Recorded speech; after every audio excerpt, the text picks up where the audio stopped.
जित मधुबनी, जित भव विजित कषाय, अजित नाथ को नित नमो, अर्जित दुरित पलाय। को पल पल पल को पले, वन में ऋतुपति आय। पुलकित मम जीवन लता, मन में जिन पद पाय। संत श्रोमणी आचार्य भगवंत गुरुदेव विद्यासागर महामुनि राज की जय। देवादिदेव श्री अजितनाथ भगवान की जय। ज्येष्ठ मुनिराज श्री ब्रह्म सागर मुनि महाराज की जय।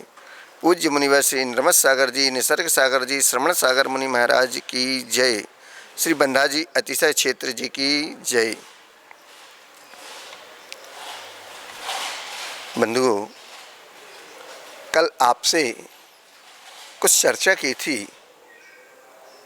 उस चर्चा में सूर्यवंश नामक राजा अपनी शीलवती, गुणवती, विदुषी महारानी के साथ मथुरा नगरी में राज किया करता था। उसका जीवन बड़ा ही धर्ममय और सुखमय व्यतीत हो रहा था और वह राजकाज के साथ श्रावक धर्म का पालन किया करता था। उस श्रावक धर्म के अंतर्गत उसके अंदर दया, करुणा, क्षमा, प्रीति, वात्सल्य, प्रजा का पुत्र व स्नेह, उसका पालन करना आदि अनेक गुण उसके अंदर विद्यमान थे। तो एक बालक ने पूछा था कि महाराज जी, श्रावक और धर्म, इस श्रावक धर्म क्या हुआ करता है? तो उस बालक की जिज्ञासा को देखते हुए कल थोड़ा सा उसको समाधान चर्चा के माध्यम से देने का प्रयास किया था और बताया था कि श्रावक में जो शब्द हैं, श्रावाका, श्रद्धावान, विवेकवान, क्रियावान, वह श्रावक कहलाता है। वही सम्यक दर्शन, सम्यक ज्ञान, सम्यक चारित्र का आचरण करने वाला होता है और उसके अंतर्गत उसके अष्टमूल गुण हुआ करते हैं। वह श्रावक कहलाता है। अणुव्रत की अपेक्षा एक देश उसका त्याग हुआ करता है और महाव्रत की अपेक्षा सर्वदेश, सकल देश मुनि महाराज हुआ करते हैं। ऐसा वह श्रावक धर्म दो प्रकार का होता है और उसमें श्रावक के भी तीन भेद हुआ करते हैं, पाक्षिक, नैष्ठिक और साधक। इस प्रकार उसको ये तीन प्रकार से अणुव्रतों का जो हमारे यहाँ वर्णन आया है, आचार्यों ने किया है, वो तीनों प्रकार के अणुव्रतों का, अष्टमूल गुणों का उसको भेद प्रभेद के साथ बताया था। उसमें जो तीसरे प्रकार के अष्टमूल गुण थे उनकी चर्चा पांच प्रकार से, पांच भेद आपको बताए थे। जो तीन भेद शेष रह गए थे कि देवदर्शन का, जीवदया पालन का और पानी छानकर पीने का, आज उसकी अपन संक्षिप्त से चर्चा करते हैं। भगवान जब कुछ लेते नहीं, देते नहीं, तो फिर दर्शन क्यों करते हैं? आज वह बालक पूछ रहा है। चूँकि देवदर्शन का प्रकरण है कि 5 उदंबर फल का त्याग, 3 मकार का त्याग, उसमें मध्यमास मधु का त्याग, 5 उदंबर फल उसका त्याग और किन्हीं आचार्यों ने कहा पानी छान कर पीना, प्रतिदिन देवदर्शन करना और रात्रि भोजन का त्याग करना, ये उस श्रावक के अष्टमूल गुण कहे जाते हैं। तो कल 5 मूल गुण की आपसे चर्चा हुई थी। अब शेष 3 मूल गुण की चर्चा आज संक्षिप्त से अपन करेंगे। उसमें देवदर्शन जो कल आपका शेष रह गया था, उसके आगे कि दर्शन का अर्थ देखना होता है, लेकिन यहाँ देवदर्शन से अभिप्राय भक्तिभाव सहित देव वंदना करने से है। दर्शन यानी देखना और देवदर्शन अर्थात भक्तिभाव पूर्वक देवादिदेव श्री जिनेन्द्र प्रभु के दर्शन करना। हम जैसी वस्तु देखते हैं वैसे ही हमारे भाव बनते हैं। यदि हम अश्लील चित्र देखते हैं तो हमारे मन में राग के भाव जागते हैं, विकारी और विकृत भाव पैदा हुआ करते हैं। और यदि हम किसी देशभक्त का चित्र देखते हैं तो हमारे मन में उसी प्रकार से देशभक्ति के भाव जागते हैं। किन्हीं साधु संतों के चित्र देखते हैं या आचार्य भगवंत गुरुदेव विद्यासागर जी महाराज का हम चित्र देखते हैं, कुंडलपुर के बड़े बाबा का चित्र देखते हैं या और भी अनेक साधु संतों के चित्र देखते हैं, तो हमारा भाव उनके जैसा ही बनने का होता है। हमारे मन में त्याग के भाव जागते हैं, उनके अनुसार हम भी आचरण कर सकें, इस प्रकार के भाव जागते हैं। इसी प्रकार जिनेंद्र भगवान के निर्मल गुणों के मन में जगाने हेतु, जिनेंद्र भगवान की उस वीतरागता को पाने हेतु हम उस वीतराग प्रतिमा के दर्शन करते हैं। दर्शन करने से वैराग्य का भाव उत्पन्न होता है, हमारे मन में भाव विशुद्ध परिणामों को प्राप्त होते हैं, पापों का क्षय होता है, भाव शुद्ध होते हैं, मन शुद्ध होता है और हमारे लिए शातिशय पुण्य का बंध हुआ करता है। इसलिए हमें प्रतिदिन देव दर्शन अवश्य करना चाहिए, क्योंकि जैन हम अपने नाम के आगे लगाते हैं। नाम माता पिता के द्वारा मिला करता है, लेकिन जैन हम बड़े शौक़ से कहते हैं हमारा नाम अशोक जैन, अजय जैन, दीपक जैन, अमित जैन आदि आदि। तो क्या आपको जैन माता पिता ने दिया? नहीं, ये विरासत में हमको मिला हुआ है। जिस प्रकार से नाम तो माता पिता के द्वारा मिला करता है, लेकिन जैन शब्द, जैन कौन? जो माने सो जैन। जैन धर्म किसका है? जो माने सो उसका है।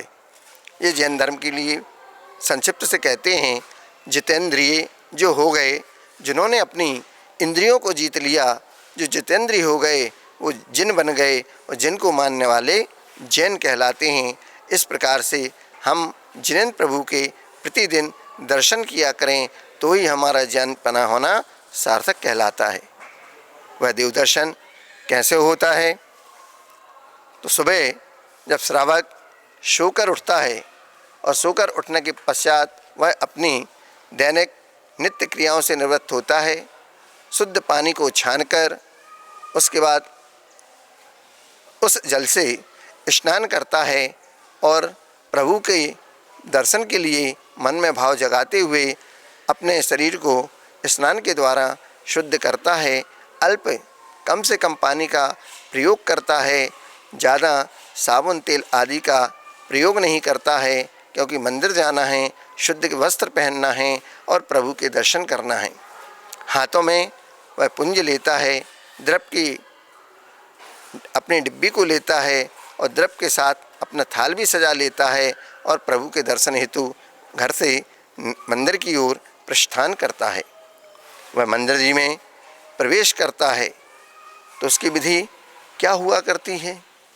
क्योंकि घर से मंदिर कुछ दूर हुआ करते हैं, किन्हीं के पुण्योदय हो तो पास में भी होते हैं, लेकिन घर से बाहर तो निकल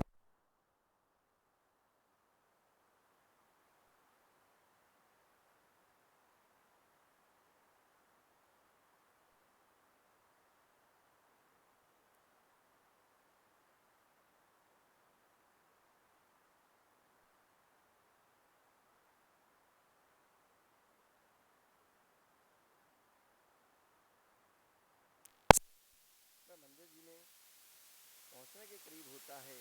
उस समय उसको अपने भाव हुआ करते हैं, उन भावों में बहुत कुछ उसको उपवास आदि का फल मिल जाया करता है। सामान्य से कहते हैं कि महाराज हम उपवास नहीं कर सकते, हम एकासन नहीं कर सकते। कोई बात नहीं, आप एकासन नहीं कर सकते, उपवास नहीं कर सकते, लेकिन अगर प्रतिदिन आपका देव दर्शन करने का नियम है तो भी आप हजारों लाखों उपवासों का फल प्राप्त कर सकते हैं। वो कैसे कर सकते हैं? ये उस दर्शन का महत्व है, ये उस दर्शन का फल है जो हमारे लिए एक दिन प्रभु के दर्शन मात्र से हजारों लाखों उपवासों का फल प्राप्त हुआ करता है। ये कैसे मिलता है? इसके लिए आचार्य भगवानों ने जिन महिमा के नाम से आपको उस देव दर्शन का महत्व बताया है। जो जिनेंद्र प्रभु के दर्शन करने की केवल विचार करता है वह 2 उपवास के फल प्राप्त कर लिया करता है।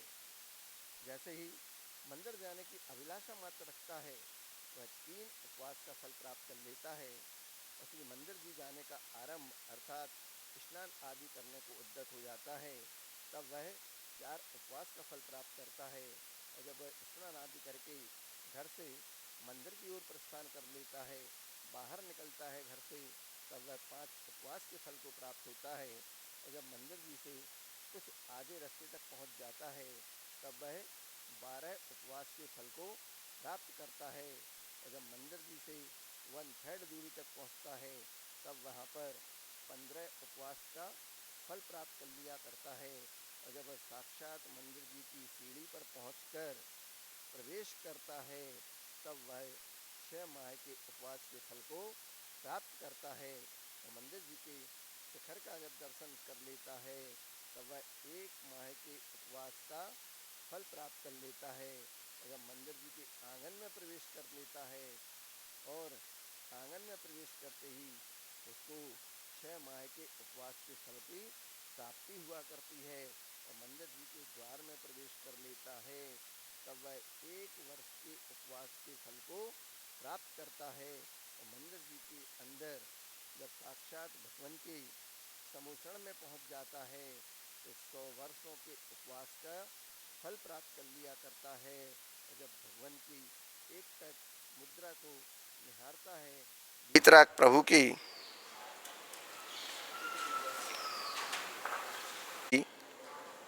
प्रभु की उस मुद्रा को निहारता है, साक्षात सामने पहुंच जाता है और भावना भाता है कि भगवान आज मेरे दोनों नेत्र सफल हो गए, धन्य हो गए, जो मुझे आपकी इस वीतराग मुद्रा का दर्शन हो गया।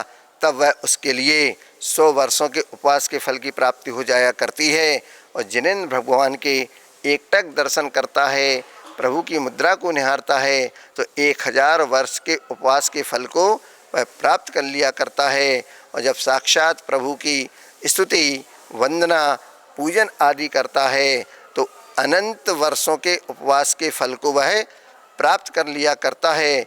ऐसा यथार्थ में जन भक्ति से बढ़कर उत्तम पुण्य का कार्य और दूसरा कोई अन्य नहीं है, ऐसा श्री पद्म पुराण जी में भी वर्णन है। पर्व 32 श्लोक क्रमांक आप देख सकते हैं 178 से 182 के बीच।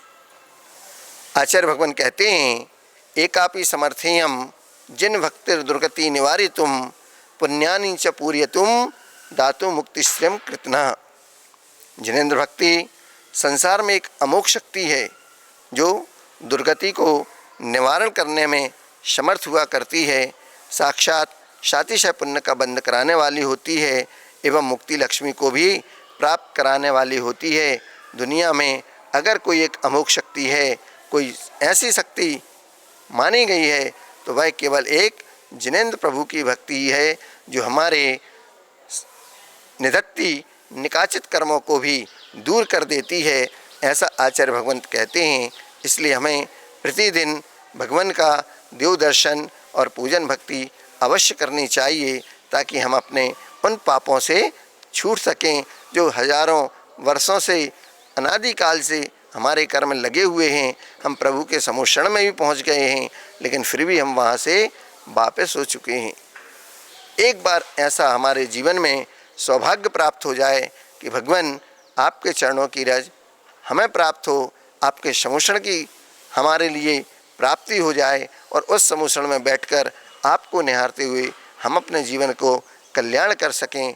ऐसी जिनेंद्र भक्ति उस मेढक ने की, जिसके लिए रत्नगढ़ श्रावकाचार्य में आचार्य भक्त स्वामी समंत भट्टदेव उनके लिए लिख कर गए कि मेढक की भक्ति कैसी थी, कि जब उसने देखा सुन लिया कि प्रभु का समूषण आया है तो मैं भी जाऊंगा भगवान की भक्ति करने, और एक पांखुड़ी की मुंह में दबाकर और वहाँ पर वो फुदकते हुए जा रहा है। लोगों ने रोका, इतनी भीड़ है, रास्ता पूरा खचाखच भरा हुआ है, लोगों के पैर रखने की जगह नहीं है, तो इतना छोटा सा क्षुद्र प्राणी कहाँ जा रहा है, किसी के पैर तले आ जाएगा, दब जाएगा, तेरा मरण हो जाएगा। लेकिन भावों की निर्मल सरिता में अवगाहन करने आया हूँ, भगवान मेरा सारा दुख दर्द हरो, मैं यह अर्घ फेंटने और पांखुड़ी लेकर आया हूँ। ऐसा वह भाव लेकर फुदकते हुए प्रसन्नता के साथ, उत्साह के साथ प्रभु के समूषण की ओर जा रहा है वह मेढक। और जैसे ही रास्ते में पहुंचता है और वहां पर राजा की सवारी आ रही होती है, उसी राजा श्रेणिक के हाथी के पैर के नीचे दबकर उस मेढक का प्राणांत हो जाता है और वह मेढक पहले देव पर्याय को प्राप्त करता है, फिर वहाँ से अवधि ज्ञान लगाता है, देख लेता है पूर्व पर्याय में मैं क्या था और मेरे किस परिणाम के कारण मुझे ये देव पर्याय प्राप्त हुई। फिर वहाँ से सीधा भगवान के समूषण में पहुँच जाता है। राजा शरणक तो अभी पहुँच ही नहीं पाए, उसके पहले वो जाकर अपने नियत स्थान पर जाके विराजमान हो जाता है। राजा शरणक जब पहुँचते हैं समूषण में और जाके प्रभु को नमोस्तु निवेदित करते हैं, प्रणाम निवेदित करते हैं, और उसके बाद जब वो देखते हैं कि ऐसे सारे देव मनुष्य सभी लोग बैठे हैं, 12 सभाएँ खचाखच भरी हुई हैं, लेकिन उसमें एक देव का मुकुट तो बहुत ही चमक रहा है। और जब देखते हैं तो उस मुकुट में मेढक का भी चिन्ह बना हुआ है। तो भगवान से पूछते हैं समूषण में, हे भगवान कृपया करें, बताने की कृपा करें कि ये कौन सा देव है जो इतना देदीप्यमान हो रहा है और इसका मुकुट चमक भी रहा है अन्य देवों की अपेक्षा, और इसके मुकुट में मेढक का चिन्ह बना हुआ है।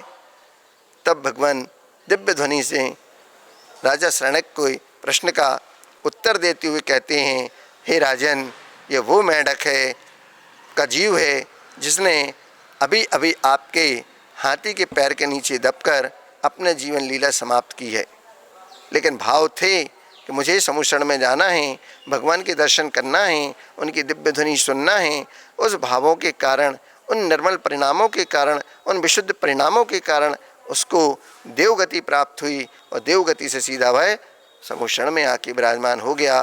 कहाँ मेढक जैसा त्रियंच शुद्ध प्राणी जब इन उत्कृष्ट भावों को भाकर अपनी गति को सुधार लेता है, तो क्या हम संगी पंचेंद्रिय मनुष्य होकर अपने जीवन में थोड़ा सा नियम संयम को पालन करके, अणुव्रतों का पालन करके, सामान्य से भी अपने इन अष्टमूल गुणों का पालन करके, प्रभु की पूजन भक्ति देवदर्शन आदि करके भी अपने जीवन को धन्य कर सकते हैं?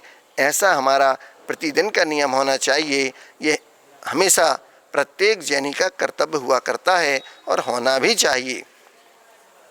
आपके लिए जब आप 1.5 माह के थे, 45 दिन के बाद आपको जब प्रथम देवदर्शन कराया जाता है, उस समय आज वर्तमान में वो सारी परंपराएं देखने में नहीं आती।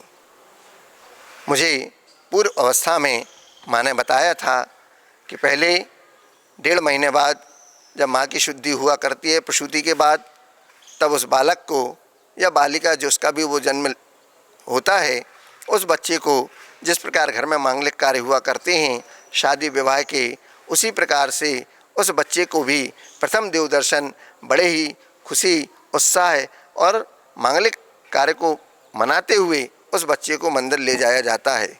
सारे लोग इकट्ठे होते हैं, समाज के भी और हमारे परिवार के भी। गाजे बाजे के साथ बच्चे को मंदिर जी ले जाते हैं और वहाँ पर प्रभु जी के सामने उसकी बुआ एक बहुत बड़ा स्वास्तिक मंगल चौक पूरती है। उस चौक पर एक बड़ा कपड़ा बिछाया जाता है और श्वेत धवल कपड़े पर बिछाकर प्रभु की ओर उस बच्चे का सिर कर दिया जाता है और पैर दरवाजे की ओर कर दिए जाते हैं। उस बच्चे के कान में मांगलिक पाठ, नमोकार पाठ और स्वस्ति मंगल पाठ करके उसके ऊपर पुष्प क्षेपण आदि करके गंधोदक लगाकर नमोकार मंत्र सुनाकर रक्षा सूत्र बांधकर आदि आदि मांगलिक क्रियाएं की जाती हैं और उस बच्चे को जैनी बनाया जाता है। और उसके कान में नमोकार मंत्र के साथ साथ ये अष्टमूल गुणों का धारण भी कराया जाता है कि हे बेटा, आज से तू जैन धर्म का अनुयायी हो गया। जैन धर्म में तेरा उच्च गोत्र में जन्म तो हो गया, लेकिन अभी जैनी बना नहीं। अब तू कर्म से भी जैनी बन जा और धर्म से भी जैनी बन जा। उसके बाद उसको 3 मकार, 5 उदम्बर फल, रात्रि भोजन का त्याग और साथ में पानी छान कर पीना और प्रतिदिन देवदर्शन करना, ये नियम उसको धारण करा दिए जाते हैं। और फिर माता पिता का कर्तव्य होता है कि 8 वर्ष तक उस बालक को इन सारे नियमों का पालन कराया जाता है। समय समय पर उसको बताया भी जाता है और माता पिता के द्वारा उस बच्चे को इन सारे नियमों का पालन कराया जाता है। 8 वर्ष अंतर्मूर्त होते ही बच्चे में इन सब को पालन करने की क्षमता आ जाती है। यहाँ तक कि वह मुनिव्रत को भी धारण कर सकता है। 8 वर्ष अंतर्मूर्त होते ही वह अभिषेक की क्रियाएं स्वतः ही करने लगता है। मुनिराजों को, त्यागी वृत्तियों को, आरिका भगवंतों को भी वह आहारदान दे सकता है और स्वयं मुनिव्रत को धारण करके मोक्ष को भी जा सकता है। ये ऐसी धर्म की महिमा है। हमें ऐसे धर्म में जन्म मिल गया, ये हमारा बहुत बड़ा सौभाग्य है। और इसके साथ साथ इस पंचम काल में हीन सैनन हैं, लेकिन उसके बाद भी आचार्य भगवंत जैसे गुरुदेव और भी तपस्वी मुनिराजों का सानिध्य हमें आज प्राप्त हो रहा है। इस कलिकाल की सबसे बड़ी बलिहारी यही है, यही सबसे बड़ा आश्चर्य इस दुनिया का है कि इन सब के होते हुए भी जहाँ पर कलिकाल है, शरीर अन्न का कीड़ा है, मन स्थिर रहता नहीं है, वह चंचल है, बंदर की भांति एक डाल से दूसरी डाल पर वह कूदता है, दौड़ता भागता रहता है। लेकिन फिर भी आज हमें इस दिगंबर मुद्रा के दर्शन हो रहे हैं। ये सबसे बड़ा सौभाग्य और इस पंचम काल का सबसे बड़ा आश्चर्य है। एक समय वो भी था जब इन सारे दिगंबर मुनिराजों का हमारे इस धरा पर अभाव हो चुका था। तभी तो पंडित जी लिख कर गए, ते गुरु मेरे उर बसो जे भव जलधि जहाज। अगर ते गुरु जो चले गए वर्तमान में नहीं हैं, तभी तो ते गुरु, और अगर अभी होते वो पंडित जी तो देखते भूधरदास जी कह के जाते, ये गुरु मेरे उर बसो। वर्तमान में देखते उन गुरुओं को वो, तो उनके साथ में भी वो अपनी श्रद्धा भक्ति जोड़ते और कह देते कि ये गुरु मेरे उर बसो, जो वर्तमान में हैं, जिनके दर्शन करना हमको मिल रहा है। ऐसे गुरुओं के श्री चरणों में कोटि कोटि बारंबार नमोस्तु करते हुए हम अपनी वाणी को विराम देते हैं। अल्प समय के पश्चात आपसे पुनः चर्चा करेंगे। तब तक के लिए अहिंसा परमो धर्म की जय।